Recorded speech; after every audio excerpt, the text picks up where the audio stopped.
Excellency Yoweri Museveni, the President of Uganda. Your Excellency, over to you.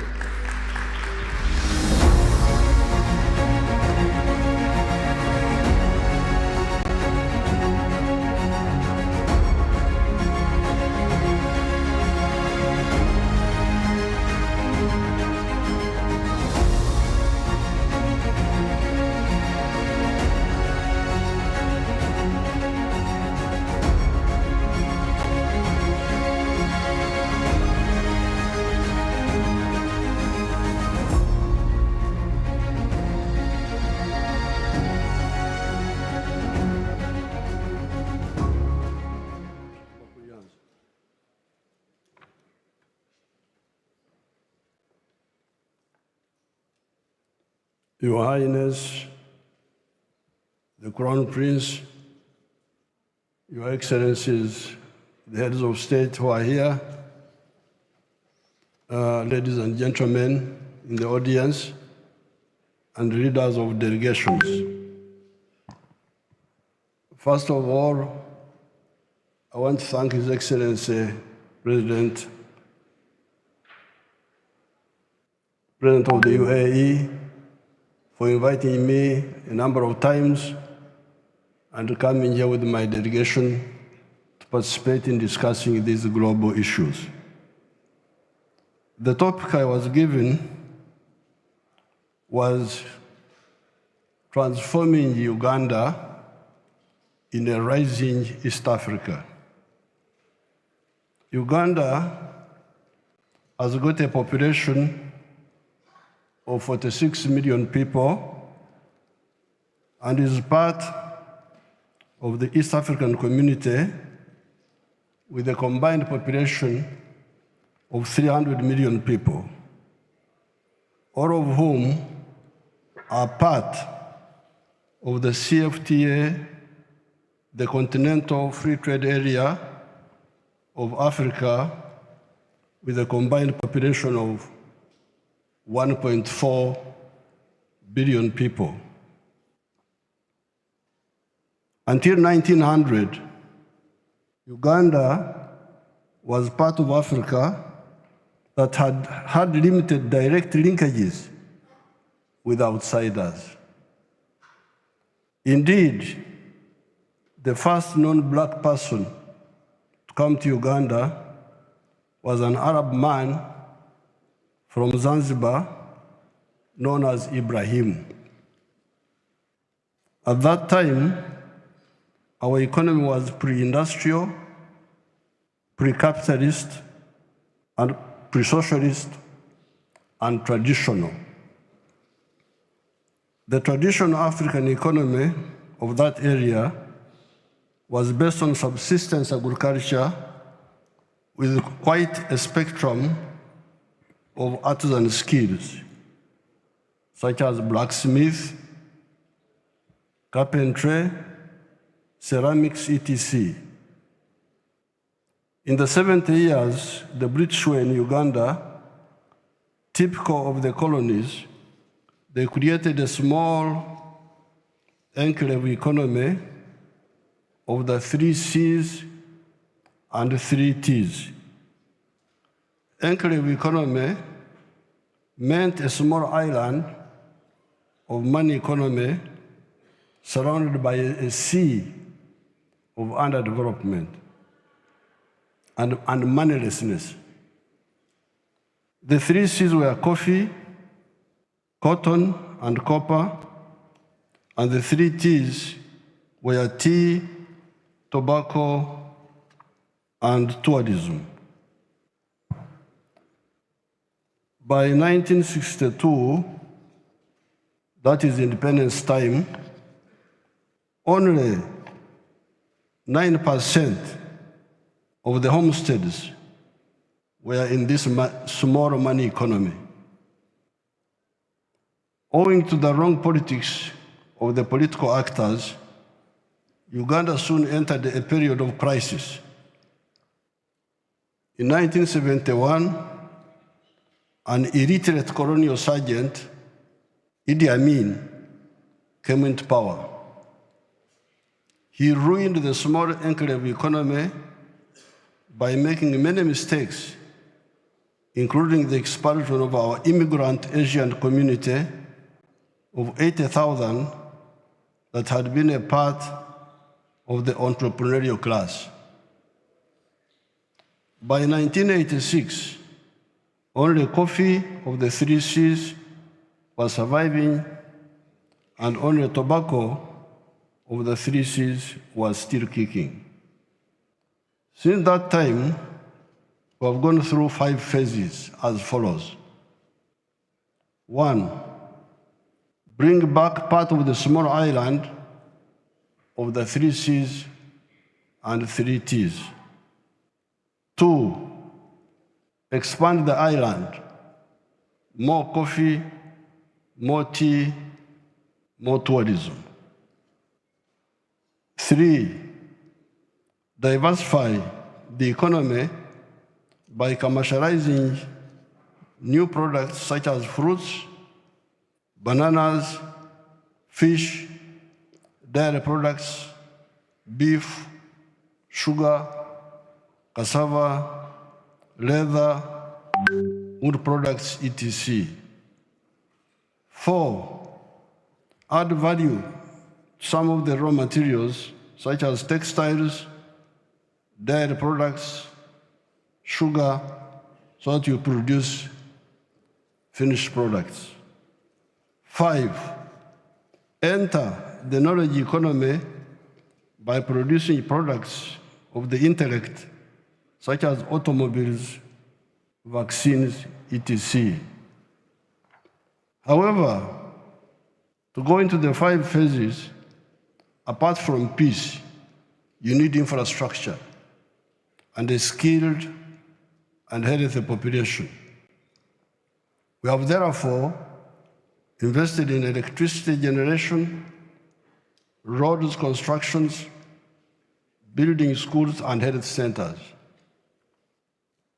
These modest efforts have seen the economy grow from a miserable $4 billion in 1986 to now $55 billion by the foreign exchange rate method, or $168.5 billion by the PPP method.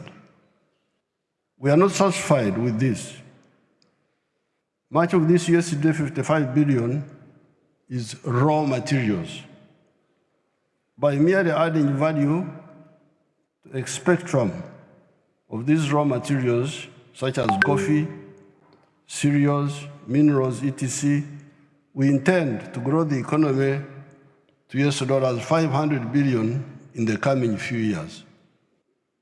We therefore invite investors from the world to come and help us to do this rapid transformation of our economy and society, as they also benefit because the internal rate of return in Uganda is 14.1%. This is when we still have high transport costs and also some high cost of electricity. Once we build the railway, a modern railway to the ocean, the internal rate of return will be much higher than this. You can compare this internal rate of return with what you get in other areas. Uganda now is classified as a lower middle income country. It will, however, rapidly grow into a high middle income country and eventually into a first world country. To achieve these goals, as already stated, we needed to add value to the large spectrum of our agricultural raw materials: coffee, bananas, fruits, cotton, oil seeds, cassava, maize, tea, dairy, beef, poultry products, fish, forest products, sugar, etc., and mineral raw materials such as gold, iron ore, phosphates, lithium, uranium, petroleum, gas, etc. The efforts of value addition to raw materials are part of sector 2 of the economy. This is manufacturing. The other sectors are commercial agriculture, that will generate some of the required raw materials, services such as tourism, hospitality, transport, professional services, etc., and ICT. I salute our African brothers and sisters in East Africa and in the whole continent. With clear vision, we agreed that when you produce a good or a service, you need to sell that good. The more you sell, the better for our prosperity. The internal market of Uganda, of 46 million people, is not enough to support large-scale sustained production of goods and services, especially when their purchasing power is still low. Already, Uganda has got surplus of many products: maize, milk, beef, bananas, steel products, cement, tubes and tires, textiles, cassava products, etc., etc. How would the Ugandan economy grow if we did not have the East African market? If we did not have the COMESA market? COMESA is the common market of Central and East Southern Africa, and the wider African market under the CFTA, the Continental Free Trade Area. I would like, therefore, to assure investors from outside that the Africans have already laid down a lucrative market for investment by having a common market, the CFTA of the whole of Africa. When you invest in Uganda or any brother African countries, you have the assurance of this huge and growing market. The population of Africa will be 2.5 billion in the next 25 years. The population of Uganda will be 106 million in the next 25 years. What many people in the world do not know is that Africa, the origin of man, because all of you are former Africans if you don't know it, has been underpopulated for much of the 4.5 million years of human history, ever since the evolution of the Homo sapiens sapiens. This was because Africa is good for man, but has also been good for man's enemies, such as mosquitoes, the tsetse flies, the microbes, etc., until recently, when modern science has enabled us to suppress these enemies of man. Africa is 12 times the size of India. You can put India 12 times into Africa and it will fit there, in land area, and with a lot of natural resources. However, India has been having a bigger population than Africa until recently. It's now that we have overtaken India and China for the first time in population size. The growth of Africa is now unstoppable. Future leadership in prosperity belongs to Africa without a doubt, as long as we are acting right. As a third-generation anti-colonial freedom fighter from Africa attending this gathering, I cannot end my remarks without commenting on the chaos and criminality that has been going on in the world, but in particular in the last 600 years. All sorts of criminalities have been committed by bankrupt, greedy, evil, but also ignorant actors. These actors make philosophical mistakes, they make ideological mistakes, they make strategic mistakes. To build global affluence and prosperity, these mistakes are not necessary.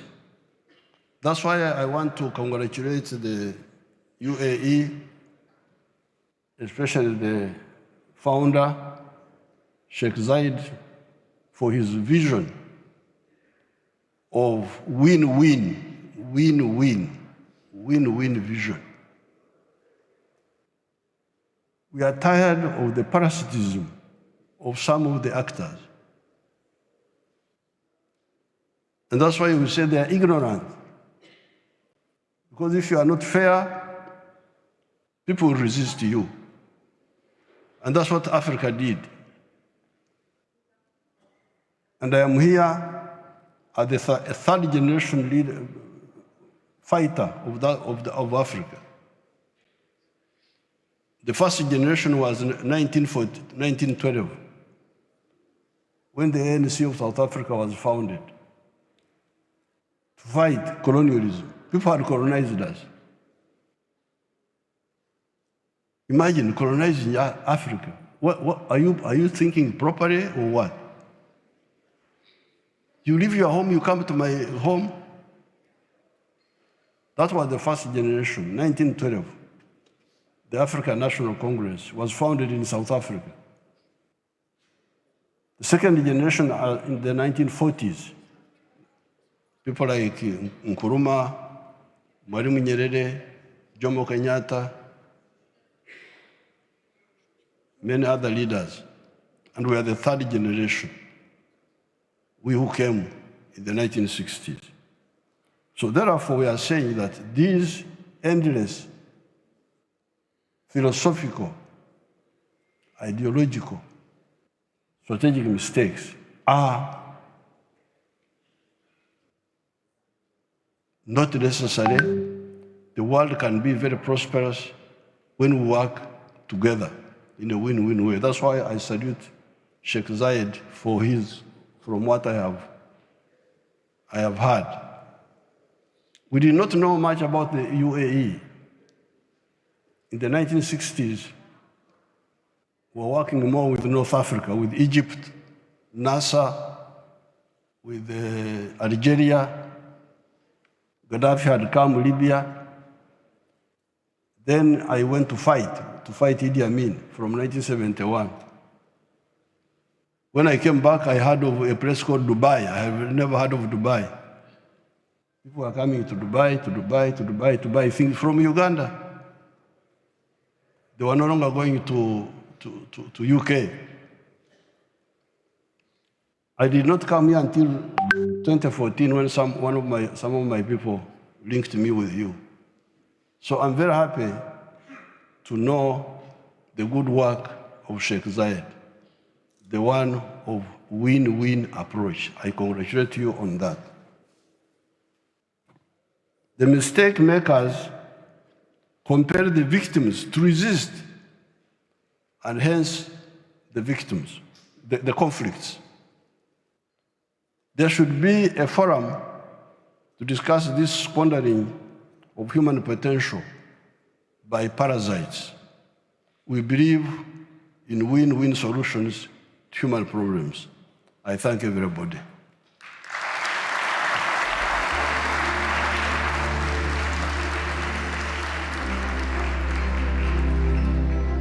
Many thanks, Your Excellency, for your optimism and for your conviction.